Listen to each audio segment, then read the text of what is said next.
Hey, another installment of In the Car with Jamal. So let's get right into it. So this is how I use reference tracks. The way I use reference tracks is I don't try to make the song that I'm using as the song that I'm mixing. I don't try to make that sound exactly like the song that I'm using as a reference track. Usually I do it in parts. I'll listen to see if the low end, I might be, sometimes when you're mixing and you get to mixing for a while, sometimes you lose perspective.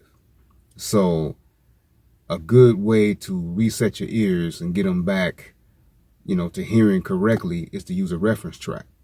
And so say I'm working on the low end and I'm like losing perspective because I've been mixing for a while and I'm not really hearing it exactly right. Then what I'll do is I'll use a reference track to reset my ears and compare the low end on that reference track with the low end on the track that I'm mixing. And then, that gives me a good idea of whether or not I'm in the ballpark or if I'm going the right direction or not. And but that's when I'm losing perspective. Most of the time I don't use reference tracks, but every now and then I do.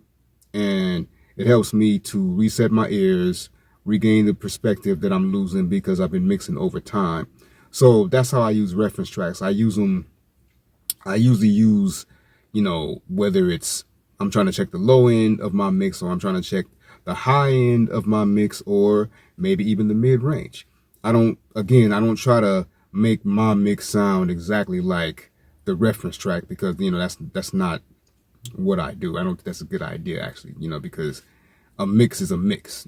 Each song is individually, its own thing. So trying to make this song sound like that song in some instances will be a good idea, and then in some instances it'll be a bad idea. So usually that's what I use, or that's how I use reference tracks. I just use them to, reset my ears, if I'm losing perspective, and then just to check parts of the song, just to make sure I'm in the right place or I'm going the right direction, or at least in the ballpark, you know. And that's how I use reference tracks. But I do not try to make the song that I'm mixing sound like the reference track. Exactly. That's just, like I said, I think that's a recipe for disaster. And, it's not a good way. You don't learn how to mix like that. A good way to learn how to mix is to, just learn how to mix. You have to learn by doing, So that's it. All right.